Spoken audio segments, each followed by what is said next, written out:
तुझ जाणावया जाय देवा, तव आठवे इंद्रियांचा हेवा. मने करोनिया ठेवा, स्थान एक निर्मिले. मग इंद्रिये भजनी मना, अल्प जाहली पैवासना. स्वरूप देखावया नयना, मन नयन एक रूप. माऊली ज्ञानेश्वर महाराज की जय. समाधान त्याचे इंद्रिये सकळ, जया तो गोपाळ समागमे. गोविंदाचा झाला प्रकाश भीतरी, मग त्या बाहेरी काय काम. काज काम त्यांचे सरले व्यापार, नाही आप पर माझे तुझे. माया सकळांची सकळा ही वरी, विषम तो हरी दिसोनी दी.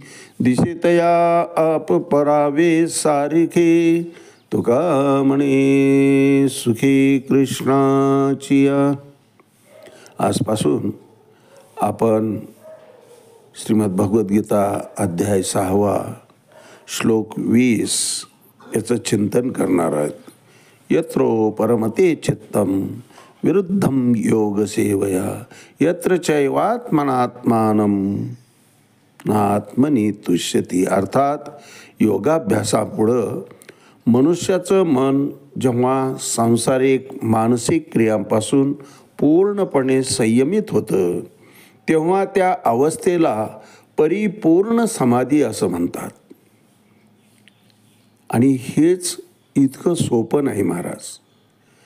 कारण या भौतिक सुखामध्ये मनुष्य इतका रममान झाला आहे, मन इतकं रमून गेलेलं आहे की त्यापासून ते अलग व्हायला, त्यापासून विभक्त व्हायला तयारच नाही महाराज.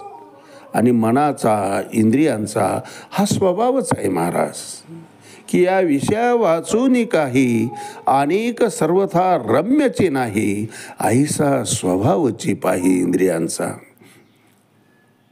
या समाधी अवस्थेचं लक्षण आहे की त्यामुळं मनुष्य विशुद्ध मनाद्वारे आत्म्याचं अवलोकन करण्यात आणि आत्म्यामध्ये संतुष्ट होण्यात, आनंद प्राप्त करण्यातच धन्यता मानतो, त्यातच तो संतुष्ट असतो. एकदा प्रपंचातून मन विरक्त झालं, खऱ्या अर्थानं वैराग्य प्राप्त झालं की परत माघारी घेत नाही, पुन्हा प्रपंचामध्ये ते जात नाही. पण विचाराचं मंथन करून, विचारा वाचून न पविजे समाधान, नश्वर ईश्वराचं जेव्हा आम्ही चिंतन करतो, सार आसार याविषयी जेव्हा चिंतन करतो, त्यावेळेस मनाला पटल्यानंतर खरं वैराग्य प्राप्त होतं.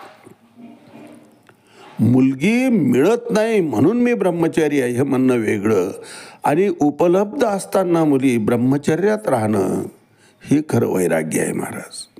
हा खरा संन्यास आहे.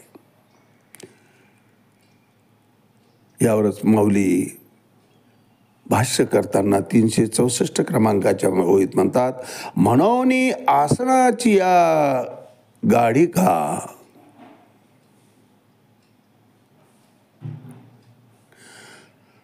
जो आम्ही अभ्यासू सांगितला निका, तेने होईल तरी हो का निरुधूया.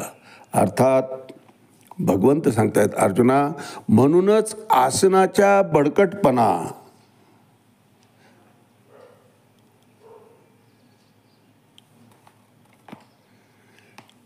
आणि सांगितलेली जागेची निवड आणि त्या ठिकाणी करावी लागणारी बैठक, यापासून येथवर खरा चांगला योगाभ्यास सांगितला आहे. त्या योगानंच या इंद्रियांचा निग्रह झाला तरच होईल. कारण इंद्रिय निग्रह जोपर्यंत होत नाही तोपर्यंत मन अध्यात्माच्या ठिकाणी स्थित होतच नाही महाराज.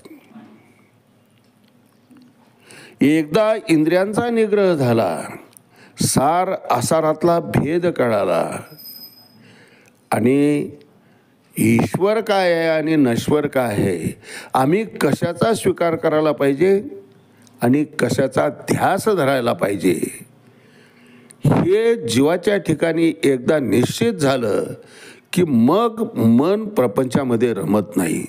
सर्व भौतिक सुखापासून ते आपोआप अलिप्त होऊन जातं. फक्त उपदेश करून किंवा अध्यात्म ऐकून मन विरक्त होत नाही महाराज. त्याकरता इंद्रियांचा निग्रहच करावा लागतो आणि इंद्रिय निग्रह करण्याकरिताच योगाभ्यासाची जी पूर्वपीठिका भगवंतांनी सांगितली अर्जुनाला आणि माऊलींनी वर्णन केली की जागा ही एकांतवासात असावी, ती लोकांतात नसावी. आसन नाति उच्चम नाति नीचम चैलाजीन कुशोत्तरम. फार उंच असू नये, एकदम जमिनीवरही असू नये, कृमिकीटकांचा त्रास होईल. उंच असला तर डगमगेल. ध्यानात लक्ष द्यायच्याऐवजी आपण पडतो काय की याकडेच लक्ष जाईल, विचलित होईल, मन विचलित होईल. असं कुठलंही अंग योगाभ्यासामध्ये असता कामा नये. इतकंच काय, बैठकसुद्धा वज्रासनासारख्या आसनामध्ये असावी.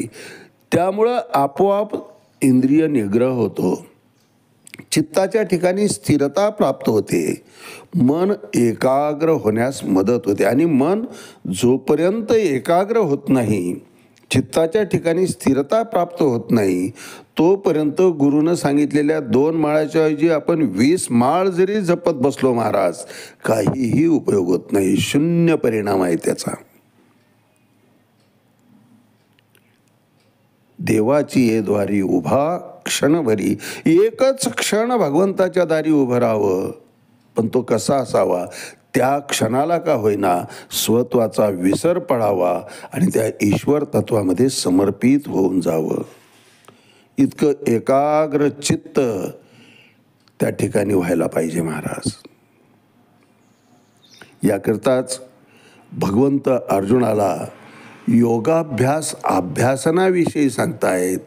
जागेचं, आसनाचं आणि बैठकीचं जे जे सांगितलं, ऐशे हिताचे जे जे नेके, ते सदाची या इंद्रिय दुःखे, एरवी सोपा योगा सारिके काही आहे.